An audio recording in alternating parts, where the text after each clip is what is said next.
नमस्कार दोस्तों, मैं आप सभी का चिर परिचित दोस्त उपस्थित हूं आप सभी की सेवा में एक बेहद ही महत्वपूर्ण जानकारी को लेकर के।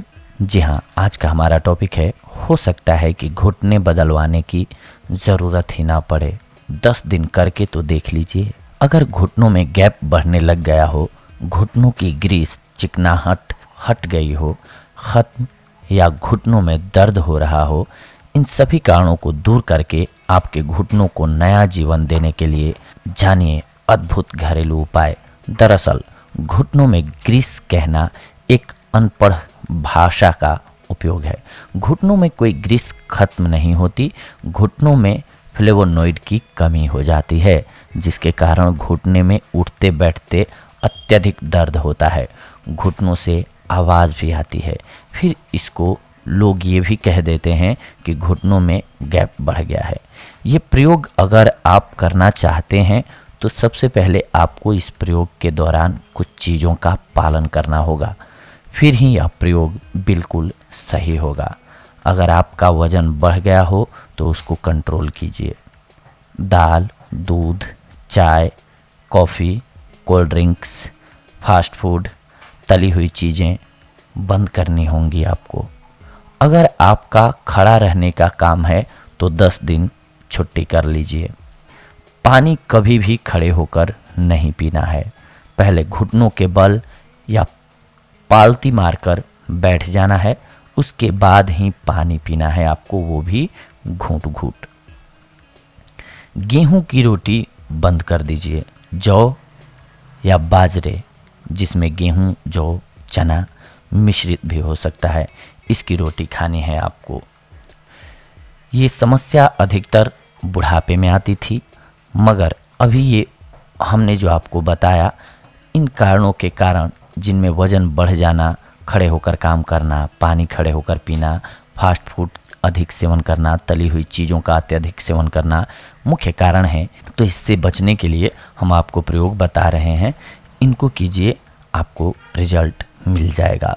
सबसे पहला प्रयोग 10 दिन के लिए। सहजन का वृक्ष अक्सर मिल जाता है, तो आपको इसकी छाल ले लेनी है।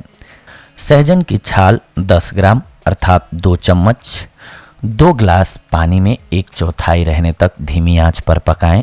फिर इसको उतार कर अच्छे से इस पाउडर को पानी में निचोड़कर फिर इसको छान लें किसी कपड़े की मदद से, और इसको घूंट घूंट कर पी लें, पालती मार कर। ध्यान रखें, यही प्रयोग आपको दिन में कम से कम 3 से 5 बार करना है। दूसरा प्रयोग 10 दिन के लिए। शल की एक आयुर्वेदिक जड़ी बूटी है, जिसमें बोसोवेलिक एसिड नामक सूजन को कम करने वाला ट्राइपेनॉइड शामिल है। बोसोवेलिक एसिड ऑस्टियोआर्थराइटिस और रूमेटिइस बोसोवेलिक एसिड ऑस्टियोआर्थराइटिस और रूमेटिइड अर्थराइटिस और पीठ दर्द के लिए प्रभावी होता है। पहले तो इस पेड़ की छाल 10 ग्राम 2 ग्लास पानी में गर्म करें और 1/4 यानी कि 1/4 रहने पर इसको पी लें। ऐसा दिन में 3 से 5 बार करना है। अगर स्थिति ज़्यादा कठिन है तो इस काढ़े में 1 ग्राम लोबान गोंद, जो इसी पेड़ की गोंद होती है, वो भी डाल दें, या इसकी गोंद को दूध में डालकर भी पी सकते हैं आप। ये जो दोनों प्रयोग मैंने बताया, इनमें से कोई भी प्रयोग आप अपना सकते हैं। पहले प्रथम वाला प्रयोग करने की कोशिश करें, अगर ना हो पाए तो आप दूसरा वाला प्रयोग कर लें। इसके साथ में रात को सोते समय 5 बादाम, 11 मुनक्के, 7 अखरोट, 5 खजूर, इन सभी चीज़ों को एक साथ पानी में भिगोकर रात्रि में रख दें और सुबह नाश्ते से पहले खाएं और साथ में गर्म दूध पिएं। इस दूध में लोबान की गोंद 1 ग्राम डालकर गर्म करें। कुछ दिन तक यह प्रयोग रोजाना करें। ऐसा करने से घुटनों के दर्द में आराम मिलेगा। सर्दियों में इसके साथ में ये भी करें आप, नारियल की सूखी गिरी भी घुटनों के दर्द के लिए बहुत अच्छी औषधि है। रोजाना 30 ग्राम सूखा नारियल खाएं। घुटनों पर दिन में 2 बार नारियल के तेल की मालिश गोलाई से करें। इससे घुटनों के दर्द में अद्भुत लाभ होता है। अलसी 1 से 3 चम्मच चबा चबा कर खाएं। अगर गर्मी हो तो अलसी को दही के साथ चबा चबा कर खाएं। घुटनों के लिए मसाज, एक छोटा चम्मच सौंठ का पाउडर लीजिए और इसमें थोड़ा सरसों का तेल मिलाइए। इसे अच्छी तरह मिलाकर गाढ़ा पेस्ट बना लीजिए। इसे अपने घुटनों पर मलिए। इसका प्रयोग आप दिन या रात कभी भी कर सकते हैं। कुछ घंटों बाद इसे धो लीजिए।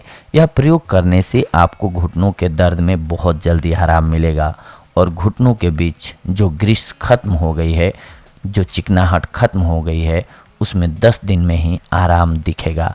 अगर आराम दिखे तो इस प्रयोग को जब तक पूर्ण आराम न मिले तब तक आप दोहरा सकते हैं। ये थी आज की जानकारी आप सभी के लिए घुटनों के दर्द से छुटकारा पाने के लिए।